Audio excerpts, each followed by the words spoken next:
Good afternoon, ladies and gentlemen, and thank you for standing by. Welcome to today's Digital Workplace Making Decisions Today with a View on Tomorrow conference call. At this time, all participants are in a listen-only mode. If you require operator assistance at any time, please press star 0 on your telephone. If you wish to ask a question on today's call, then please type it into the Q&A panel on the web facility and click Send to submit. I must advise you that this conference is being recorded today. I would now like to hand the conference over to your first speaker today, David Cornwall. Please go ahead. Thank you very much, and good afternoon, everybody. Welcome to today's webinar titled Making Digital Workplace Decisions Today with a View on Tomorrow. As usual, for those of you who attended a few of these in the past, I'm joined by an expert panel. We have Narinder Dhiliwal and Jonathan Undrell. Naz, would you like to introduce yourself first? Yeah, so my name is Undrell Dhiliwal. I've been at Telefonica for a number of years, and I'm a digital workplace specialist. Thank you, Naz. Jonathan? Yeah, hi, it's Jonathan Undrell. I'm the Head of Digital Workplace Sales at O2, responsible for helping customers with transformational change. Thank you, Jonathan. And I'm David Cornwall. I'm Head of Solutions here at O2 Business. And those of you who have attended some of the other webinars would have heard my voice before. Today, as the title says, we're talking about digital workplace. We're going to talk a little about what we've seen from our customers and from our experience internally as well over the last few months. We've got some stats for you around what the future might hold. And then we're going to talk about some areas for consideration and what digital workplace actually means before we move on to the final key takeaways. But before we dive into the presentation as a whole, I think it's probably fairly safe to say that being in lockdown has presented some new opportunities to us all, both professionally and personally. And the three of us, I'm sure we have picked up new skills while we've had time on our hands. So for me, I've become Monty Don, and I've a master gardener who has only killed about half of the plants that I've planted so far, which is a massive improvement on previous years. Guys, what skills and new hobbies have you picked up during lockdown? So for myself, being able to reclaim the time back from travelling, being in a client-facing role, I've like most of the nation, when I finally got my hands on some flour and baking utilities, I've become a bit of a baker successfully. And also, I have a passion for Lego, and I've been collecting Lego sets for a number of years, and having some additional time at the beginning and the end of the day has meant that I've been able to spend more time building Lego kits for my 4-year-old son. The flip side of it is, though, even though Harry, my son, is now enjoying Lego, he's learned about this mythical land called Legoland that he wants to go to. Unfortunately, I don't think it's going to be on our go-to plans for this year at least, but he's aware of it. And the other thing that I have absolutely learned is if I ever want to make a career change, substitute teacher is not going to be that career move that I go for. Absolutely right. Yeah. And I like the way you're using your son as an excuse to play with Lego. But good luck to you. Yeah, in fairness, I'll join Naz on the Lego front. Finally, last night we finished the 7,100-piece Millennium Falcon that had been sitting since Christmas and had taken a huge amount of time and effort to build. So the COVID crisis has given me a lot more time with the family to do that. And I think that's one of the things, having spent a lot of time travelling, I've really benefited from spending time at home and spending time with the family, and maybe there's a lesson in there for us in how we operate in the future. And the other thing is, with having being able to come back into the office and start work, at whatever time I want to in the morning, usually around 8:30.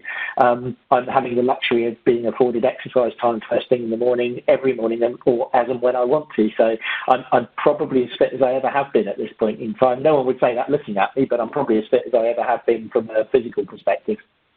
Glad to hear it. Okay, so we'll move on into the presentation as a whole. So Jonathan, what could you tell our audience about our approach to the digital workplace?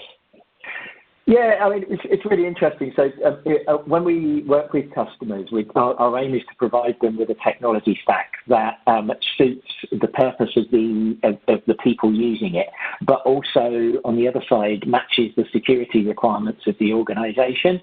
So we always start with the end in mind, as in what's the aim, what are you trying to do, how are you looking at it, and how are you trying to do it. And what we then do is we bring in a team of experts to talk about who are experts across the board in all the areas that we look at, so as we can present an agnostic solution to what they're doing. We don't tie ourselves to specific partners. We bring together all the right elements to put that solution together. Cool. Thank you, Jonathan.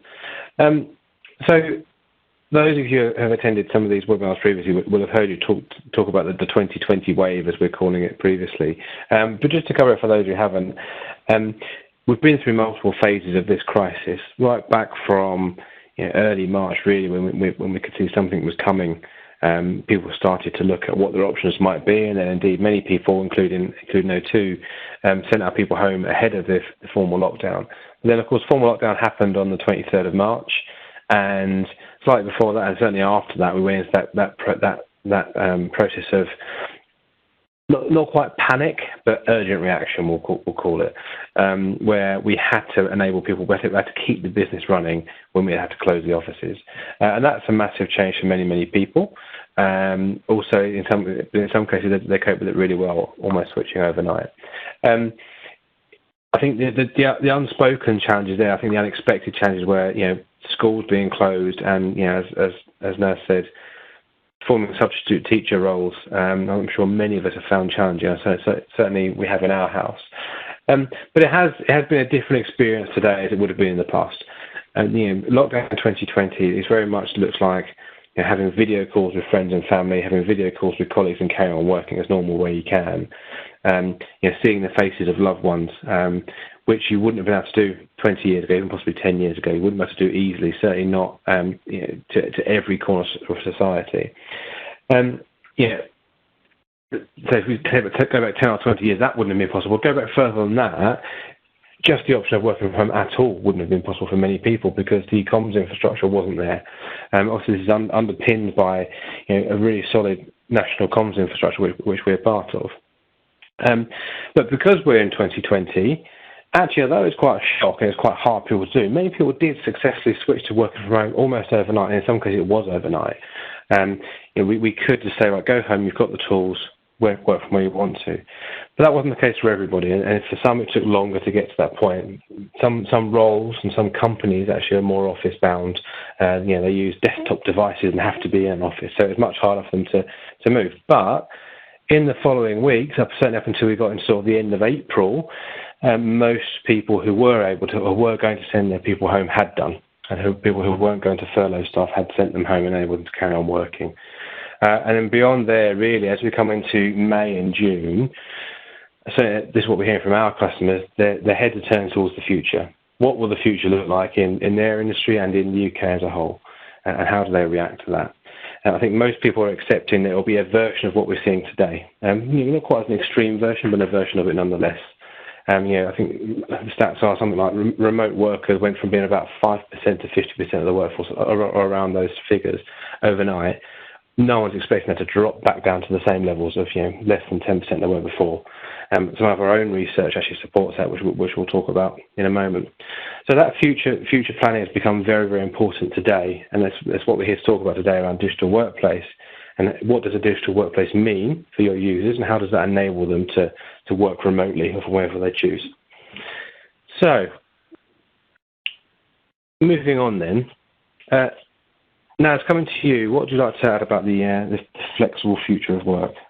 Yeah, so I mean, you talked there around the new normal and people looking to see how they're going to work in the future, etc. And obviously, O2 ran this survey last month where we asked them some questions around what that future could look like for people. And, it was interesting stats that came out here. 45% of people do predict that permanent change. And actually, we haven't, as an organisation, embraced this, but it's going to be something that is going to be embraced moving forward. And as a result of that, there's the intrinsic link. Well, actually, if flexible working is now on the cards, it means I don't actually have to come in, and I don't actually need to physically live near where I work. And I think you've got a perfect example of that, because you kind of did something similar, didn't you, Dave? Yeah, we did. We did the big move when I joined O2 in the beginning of 2012. As my first formally and officially home-based role. I had been intermittently working from home before that. So we made the decision to move away from the southeast and all the way up to the Welsh borders because I didn't need to be in the office anymore, and we wanted a different pace of life. But yeah, 63% of people, as you say, Naz, are now willing to live more than an hour away from the office, and that also might affect your recruitment policies. You're recruiting the best person rather than the best person within 40 miles. Yeah, absolutely. And I personally think that 45% would be higher. And I think the figure's kind of skewed by the fact that we are in a pandemic and, schools are shut. And it's kind of completely, if you think of a world where actually the schools are still open and children are going to schools and your organisation's helping you work from home by giving you the facilities, the equipment that you need to be able to do this. And I think that would be personally be higher. And then there's some other statistics as well that came out around the social elements of it. 30% have admitted that working from home can be lonely. And I think, again, the pandemic has contributed to that figure because a lot of us have worked from home historically anyway. But I think the fact that in this pandemic, you're working from home and then you can't really go anywhere. Obviously, that's easing up as we move along. But over the last month or so, you were allowed after one piece of exercise, and that was it. And I think that's contributed to that. And then there's the 26% that do miss socialising. Jonathan, you had a view on this as well, didn't you? Because there's certain things that play a part in this. Yeah, and it's really interesting. One of the things I've found is that I used to go into the office at least once a week, and a lot of the things I needed to do would be solved over a coffee chat or solved in this way. And the thing that concerns me the most about the move away from an office-based environment is, how do those things happen? Because they can't happen in the same way. Even popping to the pub for a pint of beer with a work colleague after work, all those things, the context of them change, and a lot of positive stuff happens when you're having your coffee or the beer or whatever it is. Those are the times when sometimes really important decisions are made that allow you to move forward. The flip side of that, and adding to that, is the fact that you can get lonely working at home, and the 30% proves that.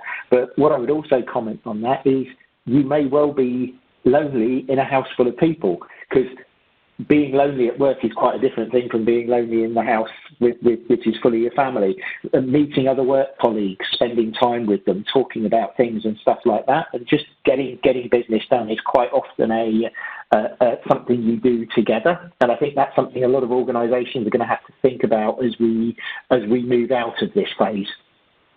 It's an interesting point you make around the socialising piece as well. So just as an example for myself, so we've been working on a customer proposal, and the deadline for it was this morning, and it's gone in, which is great. But we had a few bits and pieces to do. So we put an invite in last night at 8:30 when other people who were working on this proposal, kids have gone to sleep. And you know what? We spent half an hour. It was only meant to be for half an hour, and we spent that half an hour doing the work to get it in for this morning. But then we stayed up just talking. The conversations that you would have at the coffee machine or the water cooler or whatever. And we ended up talking just about general stuff for a good hour or so. So none of us went to bed till about 10:30, 11 o'clock last night. But only half an hour of that was actual work stuff. The rest of it was just that socialising stuff that hasn't happened for a while. So it's really important, and it was good. It was good to bond.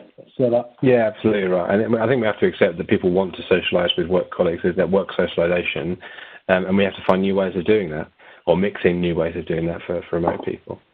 So Jonathan, then moving on to the areas for consideration. Yeah. So one of the first things, and this is looking at it from one of the terms we kind of hate in the office is the term user. It sounds very 1990s IT. You, the user, will be permissioned and serviced in a certain way with certain things, and what we look at is starting with the employee and making the environment they create, the environment you create for them to work in, the one they want. The biggest risk to any organisation is that users pick up their own personal smartphones to carry out work activities. So what you do is, by wrapping around the end user experience, you are able to fully kind of give a solution that the users will buy into, adopt, enjoy, and be a part of. But as I think now, you've got to consider the factors of the organisation that come with this, haven't you? Yeah, absolutely. So, I mean, it's no surprise that organisations that have had a cloud-first methodology have probably fared better through this pandemic than those that haven't. Embracing that access from anywhere methodology when you flip the switch to be able to remote in without having to come in through the corporate network has proven really, really useful. But again, access from anywhere doesn't mean just open things up and let people come in. There's still a security consideration that needs to happen. It's getting that fine balance right, so just making sure your access and your information and your data is compliant and it's secure, but don't do it at the expense of the employee experience. The easier you make it for your employees to use this technology, the more productive they're going to be, the more engaged they're going to be. I did a blog a couple of weeks ago, which is actually on LinkedIn, around something called passwordless authentication. And that's a brilliant example. It's a Microsoft technology, and it's around changing the whole paradigm around authenticating. So moving away from passwords and actually making it easier from an experience perspective, but still just as secure, if not securer. So it's things like this that are part and parcel of embracing and building on that digital workplace. So you're telling me now I'm not going to have to write my password on a post-it note and stick it on my screen anymore? Yeah, you probably should have done that in the first place, but yeah, absolutely. Sorry, I've just admitted that out loud as well, haven't I? Yeah, I'm sure no one from our security team is listening, don't worry. Okay, then. So just moving on to, talking about the digital workplace and what is it and what it means to everyone. So, it's that whole ethos around being able to work from anywhere, not being tied to a single location and being able to work off a multitude of different devices with an eye on that security and user experience. The first, there's a number of benefits that can be achieved in that digital workplace, and the first one on the list here, is probably the most appropriate for the current situation, not being tied to the office, being able to work from anywhere. But then looking at some of the other examples as well is, again, I mentioned the proposal we were working on last night, that's me working with people that are up and down the country and using this technology to work off a single document, for example. We're not looking at different conflicting file versions and all the headache that comes with that. There's one live version. Everyone working on it is working on it at the same time. Yeah, there's some challenges that come to that, which I'll let Jonathan talk around. But it's a streamlined way of working. Yeah, that. Oh, sorry, Naz. Go on. That's fine. Go on, Jonathan. No, so that concept of just being online working on the same document, we've kind of all seen it and done it, and those of us who have weekly reports to fill in, it's this concept of everyone can fill it in at the same time, and you can almost see who's working on it and watch them typing. That kind of stuff really wraps around the end user and makes the teamwork happen, and that can only happen when you trust the cloud environment that you store your documents in. Yeah, no, absolutely. And the other part I just wanted to talk about on here was around the security side of things. So, the security paradigm. So, we come from a world where security was all about putting a perimeter around something, like a castle and moat. If you try to imagine a castle and moat of old, you'd have a castle in the middle, which is, let's call it your data center or your corporate network. And around it, you'd have a perimeter or a firewall that would stop people from coming in and accessing your castle or your people or your data. And that's kind of I don't think that's appropriate moving forward in the new world, because if you think of mobile technology, okay, mobile phones have been designed not to be on the network; they're designed to roam around. And where we are now is you have people that use mobile phones, and they could be corporate phones, they could be their own phones, but they're accessing corporate data, but they're not part of your network. They sit outside of your network. So do we need to look at changing that security paradigm from the old castle and moat approach to something called zero trust, where actually no one's trusted and you have to go through a level of authentication in the right manner to come in and get access to that data. And that's part and parcel of the digital workplace.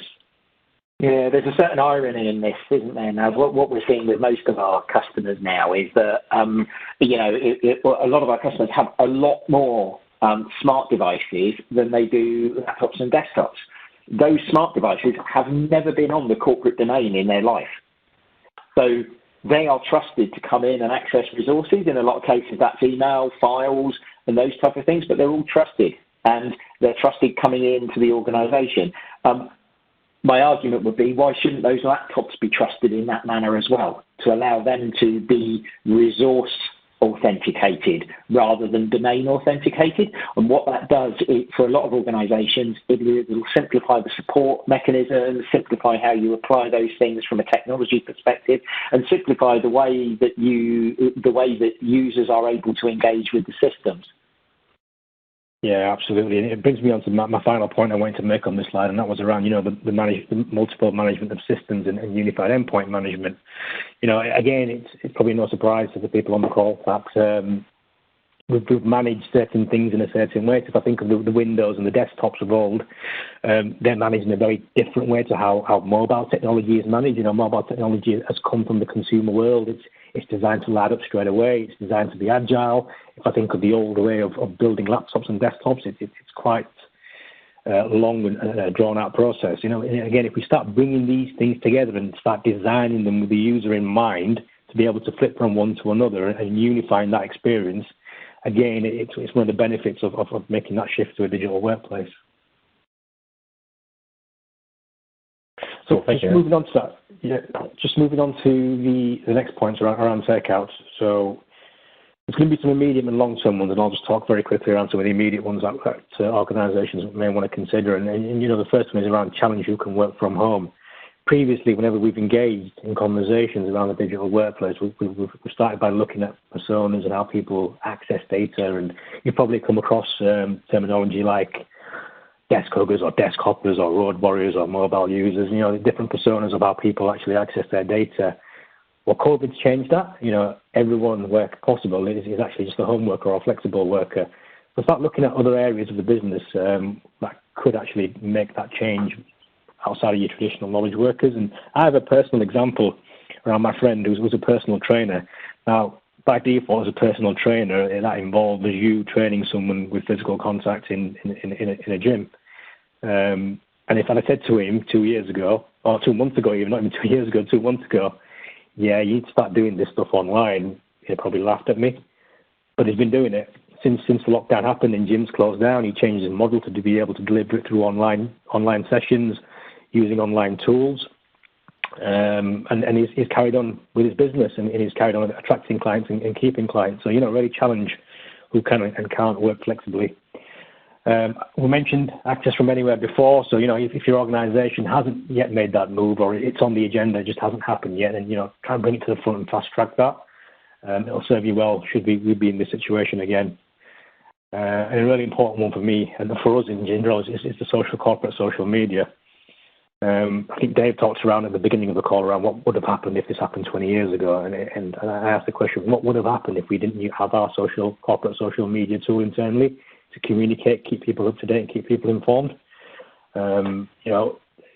Invest in something or use something if you've already got it that gives you the opportunity to push out engaging, rich content that can keep people up to date. Yeah, it's really interesting, that one, Naz, because one of the things I've found, we're a very consumer-focused organisation, and we've got stores that have been closed during this period, and the one mechanism that they've used to keep in touch and talk about what they're doing, talk about plans to reopen, talk about all the things that went with it, was we use our internal social media platform to actually drive that communication. And I think it helps us from an enterprise perspective as well, because what we see is the way the rest of our consumer business is operating. So it brings a really nice balance to the organisation and allows you to kind of understand the wider set of things that are going on. Absolutely. No, I completely agree. And the final point was, have a look at what you have in your organisation before you go out and buy more. A lot of organisations that we've been speaking to during this, and then prior to this, I've invested on a platform or on that journey to the digital workplace. And sometimes it's just a case of configuring something here or turning on a license here or looking at this. So yeah, have a good keen eye on what you've already got in your organisation before deciding that you might need something else. But there's obviously some longer term takeouts as well, which Jonathan, do you want to cover these off? Yeah, and I think this first one is kind of indicative of what Dave was talking about with the travel thing earlier. Just before the crisis started, we were entering a period of kind of almost full employment within the country, and I think a lot of organisations were starting to look at this anyway. But the context of your staff being able to work from anywhere gives you the ability to hire the best talent regardless of where they are, and it will allow you to hire people anywhere they need to be. And if you're prepared to work remotely as an organisation, it will bring the best of those people to the fore and allow them all to interoperate within the organisation. I wouldn't want to ignore the fact that offices need to exist, and this kind of leads us to the second point, which is around how are offices going to exist in the future? We've seen organisations such as Google saying that their staff are going to be able to work from home permanently, and a lot of other organisations are talking like that. But what does that mean for the office? What is going to happen to the office? And I don't underestimate the value of an office for that coffee chat or for the other bits and pieces. But I think as we're considering how we recruit people and how those people are located and how those people work, we must also consider what the physical workplace is going to actually mean and what you're actually using for. I don't propose to have an answer to that yet, because I think we're going to see this as time goes on. And actually, I think we've been forced forward in our thinking about this. But I do think the office of the future may well look very different to what it does today. Yeah, absolutely agree. And that's something I've spoken about on both the collaboration and connectivity webinars. I've seen that, desks, rows and rows and banks of desks in an office, battery hen style, are certainly a thing of the past, have been for some time, but actually desks in general. Why are you encouraging people to come to the office by giving them a desk? They should be coming if they really need to collaborate. Around a whiteboard, then fine. But you've really got to rethink about what that office structure looks like. Yeah, it's ironic, isn't it? Desks in the modern world were basically places that you connected to wires.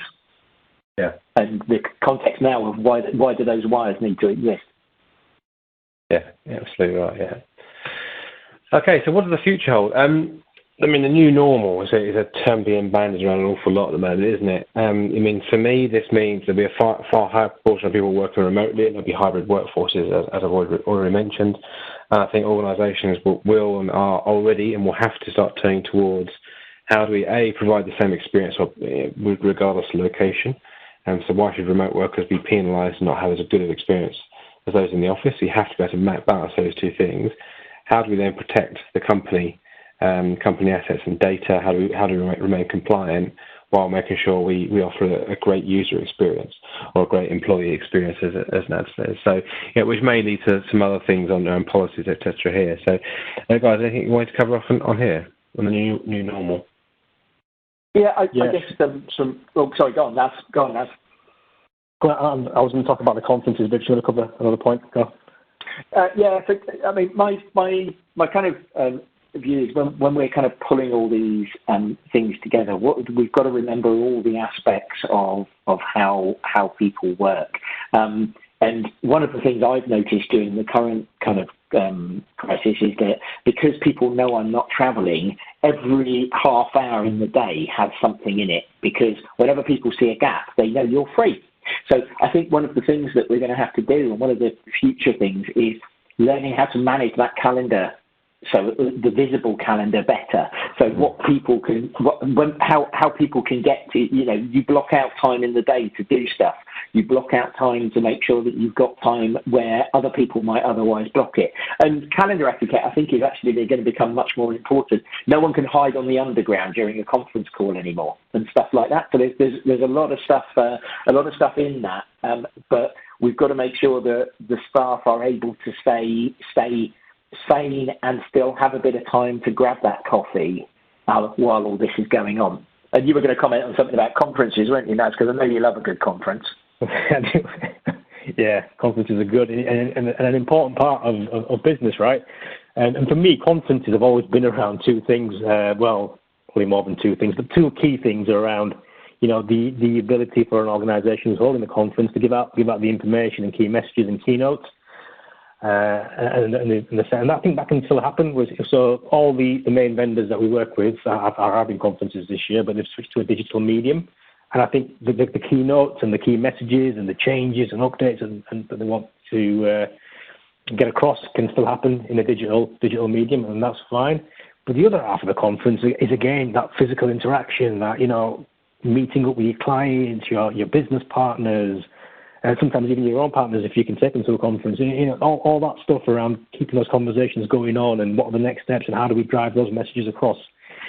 That's just as important as the other half of the conference. And certainly the ones that I've been on this week, it's been missing, and it worries me because if this is the new normal. And, when you look at a conference, these aren't cheap things, and they do have a lot of high expenditure, and obviously the amount of travel where people travel globally to get across it, the carbon footprint, they are quite high.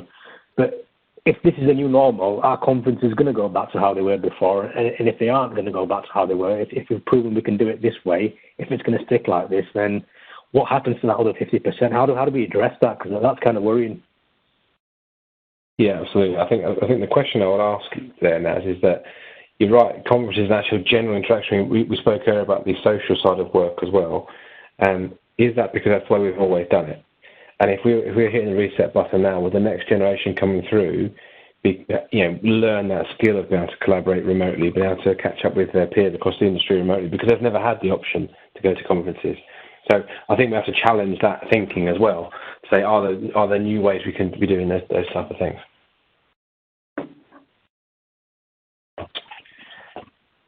Okay, right. Thank you very much, guys. On to our approach, and Naz, I believe you're going to talk through some details on here. Yeah, no, absolutely. So, digital workplace, it can be a bit daunting, and if you're trying to get onto that journey, or if you're on that journey, which direction to take and how to tackle it, is a challenge in itself. And our approach around this is trying to segment it into different areas and work through each one of these to achieve that goal of the digital workplace. And there are a number of pillars within the digital workplace itself. So we talked about security, mobility, obviously around the data technology that you're using to be able to access your data, collaboration and productivity, but also other areas which are geared more towards the employee experience. Service readiness. As an organisation, are you ready to take on these new solutions, and also adoption strategy, because a solution is only going to be as good as how well it's adopted, because if no one's using it, then you're not going to benefit or realise the benefits from them.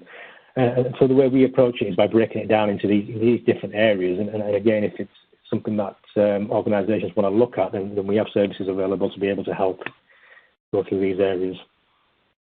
Yeah, thank you, Naz. And obviously that relates right back to what Jonathan was saying right at the beginning around being outcomes focused and also user focused. What do you want your users to experience? What's your desired outcome? And these modules can go towards helping that. So thank you, everyone. We are nearing the end of what we've got to say today, and we'll move on to Q&A in a moment. But before we do, our contact details are on the screen. You've got our email addresses and our LinkedIn addresses. If you want to talk further about any of the topics, then please do get in contact. Obviously, we have to keep these webinars fairly high level, but certainly Naz and Jonathan are absolute experts in this field, so please do reach out, and I'd love to have a more in-depth conversation. As I mentioned, this is actually the last in a series of webinars we've run over the last couple of weeks. We've also had webinars on connectivity, collaboration, and security. Now, obviously you can't see the link on the slide today, but everyone who's registered for this webinar will receive a link to be able to download the replays. I think they're going on YouTube as well for those webinars as well, if you missed any of those. We mentioned earlier on about some research. We talked about some stats, and that's actually part of a research paper that we've released, which again will be included in those links. And there's also a white paper where we've talked a little bit more in depth about what the industry as a whole is facing as we look towards a new normal, which all of us have contributed, plus a number of others. Okay, so we'll move on to Q&A in that case. We do have one or two questions in the Q&A panel already. So I'll start with the first one. The first question is, what did Telefonica do to enable their people when lockdown happened? So I think we spoke a little bit about that already. Yeah. In fairness, we were pretty well set up through the technology we've deployed already. So a lot of the staff were, particularly those of us at the business end, effectively carried on in the manner that we've been doing. We've kind of transferred from working in coffee shops between meetings to working at home. And in fairness, the conversations with customers have been maintained and all those kind of things. From a contact centre perspective, it took us, I think it would be safe to say, it took us a little bit longer to get things moving. But in fairness, the contact centre environment and all the kind of back-end consumer services are all fundamentally stood up and been moved out. Now, you knew a little bit more about that, didn't you? Yes, no, absolutely. Yes, so there was a program in place trying to get those things up and running and moved into so they could be accessed from a home environment, and also the retail stores as well, who've been doing some work remotely to carry on with their guru work that they've been doing. Yeah, so the gurus were available online, weren't they, Naz? Yeah, what I understand. absolutely. Yeah, to carry on giving out the advice that they would typically do when within the retail stores. Great stuff. Thank you, guys. Okay, and next question then. What type of technologies have you had the most conversations around with customers during lockdown? Yeah, so a couple have kind of taken the focus on this side of things. So I think the first one is obviously a collaboration tool, so things like Teams, etc. People are working from home, but still need to be able to communicate quickly and in real time. And then there's been a lot of conversation around lighting up Teams type solutions. But the other one as well is if people haven't got access to laptops readily, then is there a way to kind of get access to systems that are behind a firewall? And this is where the VDI technology has come into play, so virtual desktop infrastructure, and can we get people using their own machines to log on remotely to a virtual desktop and carry on processing that information? Yeah, I think the one thing we have seen is that organisations have made probably decisions quickly to get things moving, and we've assisted in the front end with helping customers put non-geographic numbers in place as their staff move from home and things like that. But I think also one of the things we are starting to see now is I put all this stuff in place, but now what do I need to do to make sure it's rugged and robust? And as I'm considering changing how my organisation works, with more people working from home, how do we kind of handle that, and what security considerations and all those kind of things do we have to make? Yeah, absolutely. That's what I spoke about earlier on around that sort of looking to the future now, and how do we we've mostly enabled people, but how do we make that permanent? Okay, so on to another question. We've got a couple more questions in the chat. In the Q&A panel. Have you seen any security issues occurring as a result of people working from home? No, do you want to say that one? Yeah, so in conversations that we've had with customers, I mean, there's been various conversations around security. I'm not aware of any particular issues that have happened, but questions have occurred around. Again, we've set these things up very quickly. How do we make sure they are secure? So there have been conversations around what we need to look at to kind of make them secure and make sure we don't have any security issues moving forward. But I'm not, Jonathan, unless you want to expand on that, if you've seen anything around the security side. Yeah, I think the biggest concerns we've had raised to us and things that we've been able to advise on is, so we put in place these new pieces of technology, but a lot of those are enabling us to access them from a cloud environment rather than accessing them on-premise, particularly customers who've mobilise things like Teams and stuff like that to allow them to communicate better with staff, is making sure that all the file infrastructures that are used within those, and making sure the other things, because at the end of the day, things these communications products aren't just a one for talking to people and chatting to people. They are about working on files together and doing all those kind of things. So making sure that all of the things that you use that for are secure. The very simple things are done up front and getting things working, but making sure that you build that in a manner that can be used across the organisation and allow you to stick to GDPR requirements and all those kind of things. Yeah, I'm kind of amazed there's not been more public security breaches over this period, actually, because I think something like 80% of all phishing attacks have been COVID related. And I don't know if there's been an increase in phishing attacks. I imagine there would have been, but there's certainly change in tack and reacting to the market. And that shows again, Dave, doesn't it, that a lot of security is based on end user behaviour. Yeah. And I think that's the one thing that I think in all of this, we've got to make sure we're talking to the people that use the technology about making sure that they stay safe while they're using it. Yeah. I always say in security, if you're going to do one thing, educate your users. That's the first thing you do. Yeah. Okay, so the last question we have then is, Have you seen an increase in BYOD deployment in the current crisis? Certainly so. I've certainly seen a rise in the conversations that we've had around BYOD, and it was certainly, when we go back to the wave slide, it was further up when organisations were trying to turn this remote access on, and there was a shortage, I guess, of devices, or trying to get devices out there in that period of time. So there have been questions around enabling it and what we need to consider, etc., around that stuff, and I think it's valid. Again, it goes back to that security conversation. If you can put the right controls in place to secure your data and make sure your data is compliant, then theoretically it shouldn't matter which device you're using. I appreciate there may be some certain circumstances or certain use cases where actually no, you can only do this stuff on a work device. But yeah. Thank you. Jonathan, anything to add? No, not on that one. I think I think Naz is clear on that one. Naz is the excellent BYD. Okay, so we'll actually just have one other question pop up in the Q&A window. What software would you recommend for endpoint protection? Okay, do you want me to take that one? Yeah, go on then. Yeah, go ahead. Cool. So I guess there's a multitude out there, and from an O2 perspective, we do have a number of endpoint protection software in our portfolio. And I guess it just depends on what that use case is that we're trying to do. Is it mobile endpoint protection, or is it the traditional laptop Windows type operating system or MacBook type operating system? Each one has its variances. And we are seeing a lot of conversations and directions and questions around the Microsoft 365 suite, especially around the inbuilt Windows 10 endpoint remediation and detection software that's out there. But again, I would welcome a conversation with the person who's asked the question further down the line, so we can kind of understand a bit more around what we need to get from the endpoint protection and help you get to a point where you got the right one.